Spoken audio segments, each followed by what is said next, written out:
ଏହି କାହାଣୀ ହେଉଛି ଗୋଟିଏ କବାଡ଼ିଆ ବାଲାର, ଯିଏକି ଗାଁ ଗାଁ ବୁଲି ଭଙ୍ଗା ଲୁହା କିଣି ନେଇଥାଏ। ଗୋଟିଏ ଦିନ ତା ସହିତ ଏମିତି କିଛି ଗୋଟିଏ ଘଟେ ଯାହା ଜାଣିବା ପରେ ଆପଣଙ୍କ ଲୋମମୂଳ ମଧ୍ୟ ଟାଙ୍କୁରି ଉଠିବ। ଏହି କଥା 35ରୁ 40 ବର୍ଷ ପୁରୁଣା। ହରିଆ କବାଡ଼ିଆ କାମ କରୁଥିଲା। ତାର ପରିବାର କହିଲେ ସେ, ତାର ସ୍ତ୍ରୀ ଲତା ଓ 2ଟି ପିଲା। ତାର କୌଣସି ସ୍ଥାୟୀ ଦୋକାନ ନଥିଲା। କେବଳ ଗୋଟିଏ ସାଇକେଲ ନେଇ ଗାଁ ଗାଁ ବୁଲି ଭଙ୍ଗା ଜିନିଷ ସଂଗ୍ରହ କରି ତାକୁ ନେଇ ସହରରେ ବିକିବା ତାର କାମ। ଆଉ ସେଇଥିରେ ତାର ପରିବାର ଚଳେ। ନା ସେହି ସମୟରେ ବିଜୁଳି ଆଲୁଅ ଥିଲା, ନା କୌଣସି ଭଲ ରାସ୍ତା ଥିଲା। ହରିଆ ତାର ସେହି ପୁରୁଣା ସାଇକେଲ ନେଇ ସେହି ଖଣ୍ଡିଆ ରାସ୍ତାରେ ଏ ଗାଁରୁ ସେ ଗାଁ ଯିବା ଆସିବା କରେ। ଏମିତି ଗୋଟିଏ ଦିନର ଘଟଣା। ସକାଳୁ ସକାଳୁ ହରିଆ ଅନ୍ୟ ଗାଁକୁ ନିଜର ବେପାର କରିବାକୁ ବାହାରି ଯାଇଥିଲା। ସେହିଦିନ ହୁଏତ ତାର ଭାଗ୍ୟ ଭଲ ଥିଲା। ସେଦିନ ଭଲ ବେପାର ହେଉଥିଲା। ଆଜି ତ ଭଲ ଜିନିଷ ମିଳିଛି, ଚାଲ ଆହୁରି 2-3ଟି ଗାଁ ବୁଲିଗଲେ ଆହୁରି କିଛି ଜିନିଷ ମିଳିଯିବ। ଏହି ଚିନ୍ତା କରି ସେ ଆଉ ଗୋଟିଏ ଗାଁକୁ ବି ଚାଲିଗଲା। ସେହି ଗାଁରେ ମଧ୍ୟ ତାର ଭଲ ବେପାର ହେଲା। ଏମିତି ଜିନିଷ ସଂଗ୍ରହ କରୁ କରୁ ତାର ବହୁତ ବିଳମ୍ବ ହୋଇଗଲା। ତେଣୁ ସେ ବେପାର ସାରି ଶୀଘ୍ର ଶୀଘ୍ର ଘରକୁ ଯିବାକୁ ବାହାରିଲା। ସେ ନିଜ ଗାଁ ଠାରୁ ବହୁତ ଦୂରକୁ ଚାଲି ଯାଇଥିଲା। ତେଣୁ ରାତି ଯୋଗୁଁ ତାକୁ ବହୁତ ଡର ମଧ୍ୟ ବି ଲାଗୁଥିଲା।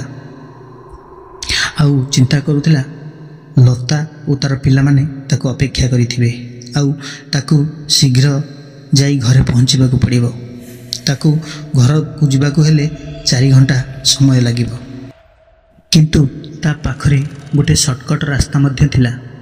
ଆଉ ଯଦି ସେ ରାସ୍ତାରେ ଯିବ ତେବେ ତାକୁ 1 ଘଣ୍ଟା ଲାଗିବ। କିନ୍ତୁ ତାହା ଜଙ୍ଗଲି ରାସ୍ତା ଥିଲା। ସେ ନିର୍ଣ୍ଣୟ ନେଲା ସେହି ଜଙ୍ଗଲି ରାସ୍ତାରେ ଯିବ। ସେହି ରାସ୍ତାରେ ସାଇକେଲ ଗଡ଼େଇ ଗଡ଼େଇ ଚାଲିଲା। ରାତି ପ୍ରାୟ 10ଟା ବାଜି ସାରିଥିଲା। ଚାରିଆଡ଼ ସୁନସାନ ଶାନ୍ତି ପରିବେଶ ଥିଲା। ସେହି ଶାନ୍ତି ପରିବେଶକୁ କ୍ଷୁଣ୍ଣ କରି ଭାସି ଆସୁଥିଲା ଜଙ୍ଗଲୀ ହିଂସ୍ର ଜନ୍ତୁଙ୍କର ଭୟଙ୍କର ଶବ୍ଦ। ମଝିରେ ମଝିରେ ଜଙ୍ଗଲୀ କୁକୁରଙ୍କ ଭୋକିବାର ଶବ୍ଦ ହୃଦୟ ଥରାଇ ଦେଉଥିଲା। କିଛି ବାଟ ଗଲା ପରେ ଦେଖିଲା କିଛି ଦୂରରେ ଗୋଟିଏ ଲଣ୍ଠନ ଜଳୁଥିବାର ଦେଖି ତାକୁ ଟିକେ ଆଶ୍ୱସ୍ତି ଅନୁଭବ ହେଉଥିଲା। ଯାହା ହେଉ ଆଉ ଜଣେ କେହି ଅଛି, କଥା ହୋଇ ହୋଇ ଚାଲିଲେ ଆଉ ଡର ଲାଗିବନି ବୋଲି ଭାବୁଥିଲା ହରିଆ।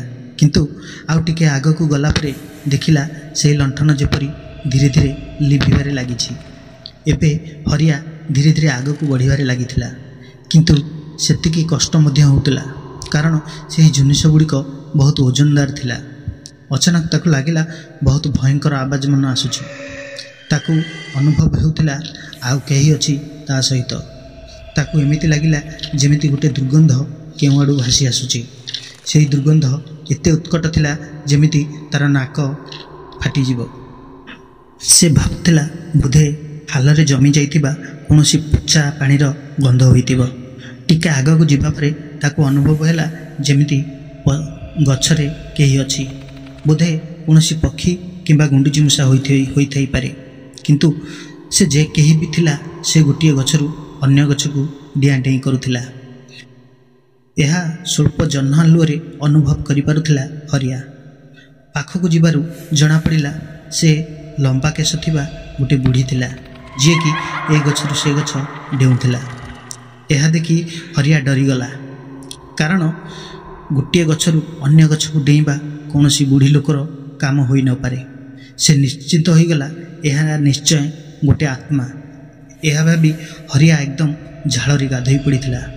ଏବେ ହରିଆ ତାର ସାଇକେଲ ଜୋରରେ ଗଡ଼ାଇବାକୁ ଲାଗିଲା।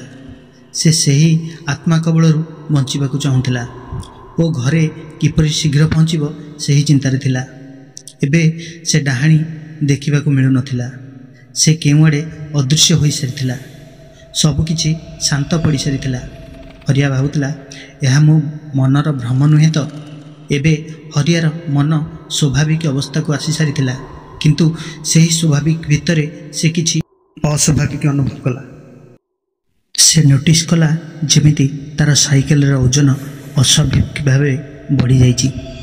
ଏହା ମୋର ଚିନ୍ତାଧାରା ବାହାରେ ଥିଲା। ଏମିତି କେମିତି ହୋଇପାରିବ? ହୁଏତ ମୁଁ ଥକି ଯାଇଥିବାରୁ ଏମିତି ଅନୁଭବ ହେଉଛି। ଏମିତି ଚିନ୍ତା କରୁଥିଲା ହରିଆ। ହଠାତ୍ ହରିଆ ଅନୁଭବ କଲା ତା ପଛ ପାଖରେ କେହି ନିଶ୍ୱାସ ନେବାର ଶବ୍ଦ। ଏମିତି ଲାଗୁଥିଲା ଯେମିତି ତା ପଛରେ କେହି ଥିବାର। ସେ ପଛକୁ ବୁଲି ଦେଖିଲା ବେଳକୁ ସେଠାରେ କେହି ବି ନଥିଲେ। ସେ ସମ୍ପୂର୍ଣ୍ଣ ଥକି ସାରିଥିଲା ଆଉ ତାକୁ ଜୋରରେ ପରିସ୍ରା ଲାଗୁଥିଲା। ସେ ତାର ସାଇକେଲ ଷ୍ଟାଣ୍ଡ ମାରି ଗୋଟିଏ ବୁଦା ପାଖରେ ଯାଇ ପରିସ୍ରା କଲା। ସେ ପରିସ୍ରା ସାରି ସାଇକେଲ ପାଖକୁ ଫେରିଲା ବେଳକୁ ଯାହା ଦେଖିଲା ତାର କଲିଜା ଯେମିତି ମୁହଁକୁ ଚାଲି ଆସିବ। ଯେମିତି ଅନୁଭବ କରୁଥିଲା ହରିଆ, ସେ ଦେଖିଲା ଧଳା କେଶ ଲମ୍ବିଥିବା ଗୋଟିଏ ବୁଢ଼ୀ ଲୋକ। ସେ ସେହି ବୁଢ଼ୀ ଥିଲା ଯିଏ କିଛି ସମୟ ପୂର୍ବରୁ ଛାଡ଼ି ଆସିଥିବା ଗଛରେ ଡିଆଁ ଡେଇଁ କରୁଥିଲା। ସେହି ବୁଢ଼ୀ ଅତି କଦାକାର ଥିଲା। ଗୋଟିଏ ଲମ୍ବା ନାକ ସାଙ୍ଗକୁ ଦୁଇଟି ଡୋଳା ନଥିବା ବଡ଼ ବଡ଼ ଆଖି, ହାତୀ ପରି କାନ ଓ ଦାନ୍ତ ଗୁଡ଼ିକ ଯେମିତି ଧାର କରାଯାଇଛି। ତା ସାଙ୍ଗକୁ କଳା ମିଚିମିଚି ମୁହଁ, ଯେ କେହି ବି ଦେଖିଲେ ହୁଏତ ସେହିଟି ବେହୋସ ହୋଇଯିବ।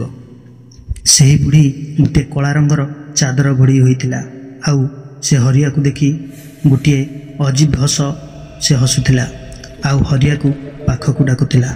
ତାକୁ ଦେଖିଲା ପରେ ହରିଆ ଚିନ୍ତା କରୁଥିଲା, ଏହା ହେଉଛି ବୋଧେ ସେହି ମାଂସ ଖାଇ ଡାହାଣୀ ଯାହା ବିଷୟରେ ସେ ଆଗରୁ ଲୋକଙ୍କଠାରୁ ଶୁଣି ଆସିଛି, କିନ୍ତୁ ଆଜି ତାର ଭାଗ୍ୟ ତାକୁ ଦେଖାଇ ଦେଇଛି।